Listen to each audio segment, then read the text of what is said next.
Sans plus tarder, nous allons commencer par une dame, Yasmine. Adam, nous allons donc commencer par Madame Ella. Soyez la bienvenue, Madame Ella, pour Boubé Ella. Merci. Ça va? Ça va bien. Merci beaucoup. Merci de votre présence sur le plateau de Positif. Si vous pouvez nous parler un peu de manière assez brève, votre parcours professionnel, parce que technologue alimentaire, c'est pas beaucoup récent, surtout au milieu des femmes. Ok, j'ai fini toutes mes études primaires à Moundou. Après l'obtention de mon baccalauréat en 2007, je suis allée en Afrique de l'Ouest pour pouvoir faire, comment on appelle, la technologie alimentaire. C'est là-bas que j'ai obtenu mon bachelor pour pouvoir rentrer en 2010. Et en 2010, une fois rentrée au pays, j'ai commencé à travailler avec les ONG, comme j'avais mentionné avec Oxfam.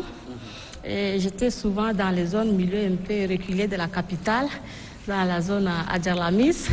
Donc c'est de là-bas que j'ai commencé à travailler avec l'ONG. Après, je suis retournée encore de l'autre côté vers le Barco pour aussi travailler toujours dans l'urgence avec les réfugiés dans la Grande Sido. De la Grande Sido, je suis revenue à Doba et travailler dans une unité de jus de fruits. Je pense que les gens en savent. Hein. Ah ouais. Donc c'est de là, maintenant, je suis encore revenue à N'Djamena avec la FAO. Donc, Toujours dans le secteur de l'agroalimentaire. c'est toujours hein. Quel parcours agroalimentaire. passionnant. C'est ça, toujours dans l'agroalimentaire. Et avec Oxfam, avec la FAO, je faisais les études sur les chaînes de valeur des produits horticoles. Qui avait travaillé dans tous ces organismes qui travaillent dans le secteur de l'agroalimentaire, vous vous retrouvez chef d'entreprise. Quelles sont les difficultés auxquelles vous êtes confronté en tant que femme dans ce secteur-là précisément? Oui, je peux dire que même un bébé qui est né a toujours quand même des difficultés à commencer à marcher, courir et puis faire des choses, quoi. Donc je peux dire que les difficultés en manquent pas. Même jusqu'à là où je vous parle, il y a toujours des difficultés qu'on rencontre. Donc c'est pas un truc aisé en tant que tel, mais il faut avoir toujours... Est-ce que c'est les mêmes difficultés qu'on rencontre quand on est un homme qu'on veut se lancer dans ce secteur? Ou bien les difficultés sont communes aux hommes ou aux femmes qui veulent se lancer? Je pense que c'est vice-versa. Hein. C'est pas seulement les hommes et que les femmes. Mais je peux dire que pour les femmes, c'est encore amer. Hein. Donc voilà. Quels sont les produits exacts? Parce que vous rêvez de la transformation de toutes les matières premières produites au Tchad. Ça, c'est quelque chose d'énorme. Mais que vend votre entreprise actuellement? Je suis à la tête d'une entreprise, c'est-à-dire Agrotech. Je suis le manager. Et notre unité est située au niveau de l'autre, à la sortie de N'Djamena, à Clessou. Donc c'est de là-bas on fait les différentes cultures, c'est-à-dire on produit de l'oignon, de l'ail, du riz et de l'hibiscus aussi. On le transforme en sous différents produits. Donc c'est là on vend aussi, comment dirais-je, aux clients brut ou soit on le transforme aussi. Notre boutique est située à Gassi, sur l'axe Onex là.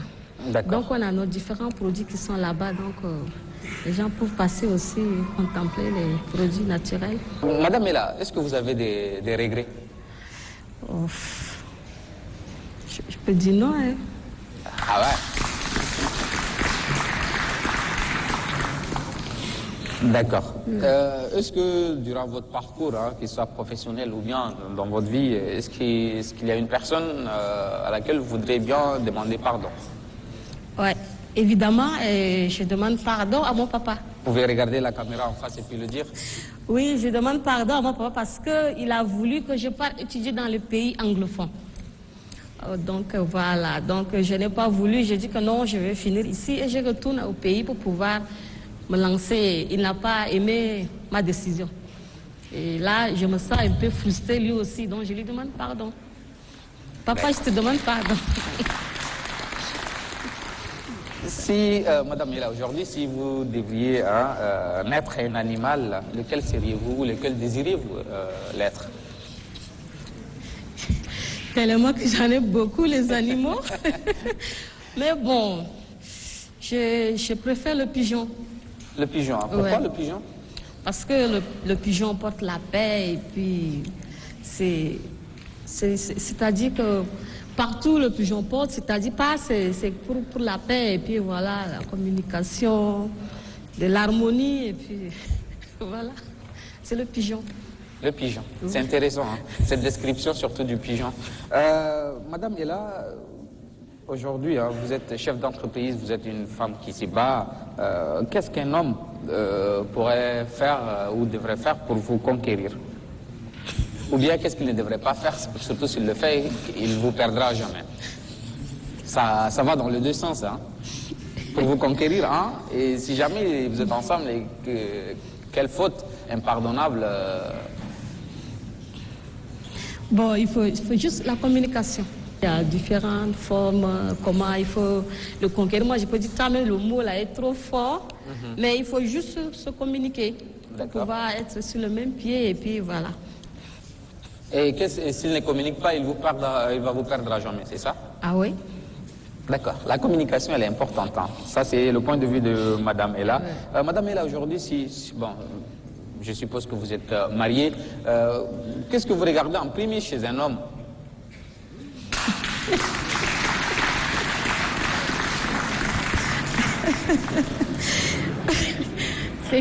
Ce qui me façonne d'abord chez un homme, c'est sa voix d'abord. Ah ouais.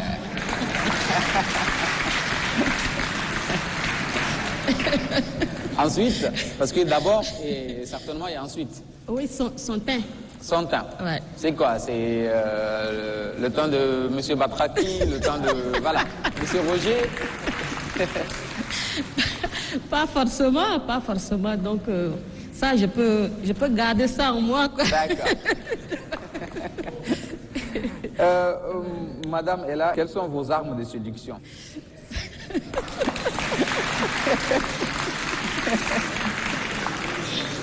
Oui. Au fait, pour séduire mon homme, moi, je peux dire qu'il y a les techniques, moi j'en ai, donc voilà. Ben, vous pouvez partager ces astuces-là avec nos sœurs qui nous regardent, hein. Peut-être elles pourraient s'en inspirer. J'ai mes techniques personnelles que j'essaye d'appliquer pour pouvoir le séduire, donc...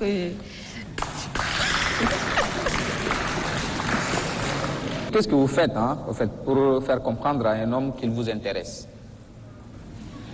Ah bon, je suis attentif et j'essaie d'être un peu tout proche de lui, quoi, pour ne pas qu'il pense que...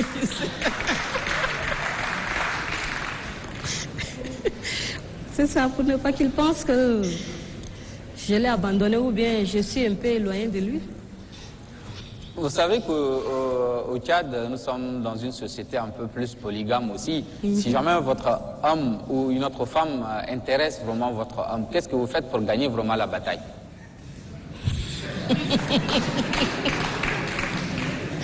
Bon, je peux dire que même quand j'étais d'abord enfant, j'ai demandé souvent, j'ai dit, mais moi, quand je vais me marier, après, je peux aussi aller chercher autre femme pour mon mari. Ah et les ouais. gens me disent...